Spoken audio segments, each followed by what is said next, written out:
MLA Nayini Rajender దాస్యం విజయ్ భాస్కర్ మధ్య సవాళ్లు ప్రతి సవాళ్లతో వరంగల్ రాజకీయం వేడెక్కింది. గన్మ్యాన్లని వదిలి ఒంటరిగా రావాలన్న దాస్యం సవాల్ని స్వీకరించారు ఎమ్మెల్యే నాయిని. బస్ స్టాండ్ లో నిలబడి వినయ్ భాస్కర్ కమెంట్స్ కి కౌంటర్ ఇచ్చారు. వాళ్ల మధ్య డైలాగ్ వార్ ఇప్పుడు చూద్దాం.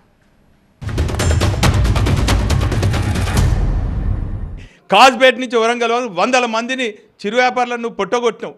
మొన్నటికి మొన్న బస్టాండ్ కాడ ఉన్నటువంటి వాళ్ళను కూడా నువ్వు ఇది చేసినావు. దాన్ని బట్టి ప్రజాస్వామ్యంలో ఏ ప్రతిపక్ష పార్టీకి కానీ ప్రజాప్రతినిధికి కానీ ప్రజలకు కానీ ఏ ప్రాంతమైనా తిరగవచ్చు. నువ్వు దమ్ముంటే రా అని హరీష్ రావుని ఛాలెంజ్ చేస్తావా? నీకు దమ్ముంటే నువ్వు బస్టాండ్కి రా, అక్కడ నీకు ఏమని చెప్తాను నువ్వు చూడు.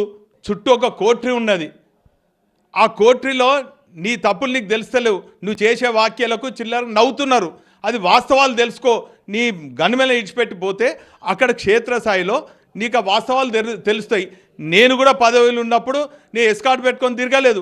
నీకు మిత్రునిగా ఇప్పటికి కూడా నువ్వు అడ్డిమారు గుడ్డి దెబ్బలు గెలిచినావు. ఓపిక నశించింది. నీ చిల్లర మాటలు ఓపిక పట్టే పరిస్థితి లేదు. అందుకే నువ్వు నీ గన్మెలు ఇడిచిపెట్టి అవంతా తిరుగు. గన్మెన్లు లేకుండా బస్ స్టాండ్ కాడికి పోసరి బతికేందో తెలుస్తుంది అన్నాడు. నా గన్మెన్ లేడు, నా మనిషి లేడు, ఎవ్వరు లేకుంటే నేను వచ్చిన ఇక్కడికి. దీనికి ఏం జవాబు చెప్తారో చెప్పమనండి.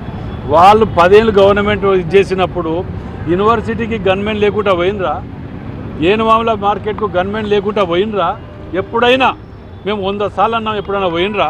ఇగో నేను ఇప్పుడు వచ్చి ఇక్కడ బస్ స్టాండ్ దగ్గర నిల్చొని చిరు వ్యాపారులది మంచి చెడు అన్నీ అడిగి తెలుసుకుంటున్నా. మీరు గన్మెన్లు లేకుండా, మీ గన్మెన్ లేకుండానో ఇది లేకుండా నీ మనిషి లేకుండా హనుమకొండ జిల్లాలో కబ్జాలు పెట్టినటువంటి వాళ్ళ దగ్గరికి బిల్డర్ దగ్గర వాళ్ళ దగ్గర మీరు పోగలుగుతారు అయ్యా? బాగా యూనియన్ ఫామ్ చేసి మిమ్మల్ని చెప్పులతో కొట్టే పరిస్థితికి వచ్చింది. ఉల్టా పట్టుకొని ఎడ్డిమారి దెబ్బలు గుడి దెబ్బలు గెలిచినట్టు అన్నాను. అంటే నువ్వు గెలిచినప్పుడు ఇట్నే గెలిచినావా? 2 సార్లు ఓడిపోయినావు. నేను ఓడిపోలే. నేను నిల్చున్న టికెట్ ఇవ్వగానే ఇచ్చినావు. నీకు మా దగ్గరనో వాడినో ఈయన్నో ఇది కానీ ఒక టికెట్ ఇవ్వటం వల్ల నువ్వు గెలుచుకుంటూ వచ్చినావు. నువ్వు వాళ్ళ పొలిటికల్ మేనేజ్మెంట్ తోటి వచ్చిన వ్యక్తివి నువ్వు. నేను నీ కమ్మ ఏ రోజైతే నా సెల్ ఓపెన్ చేసి నేను చింపుతానో ఆ రోజే నీ పొలిటికల్ డెత్ లాస్ట్ డే అవుతుంది. గుర్తుపెట్టుకో బిడ్డ. నువ్వు చేసిన పాపాలు అన్నీ ఉన్నాయి నా దగ్గర. వీళ్ళకు చేత కానీ ఏదో వాళ్ళు ఇళ్ళలో కూర్చొని ఇక వచ్చిరాని మాటలు మాట్లాడుకుంటే ఎంత పేమెంట్ ఆర్టికల్ బ్యాచ్ ఉన్నది.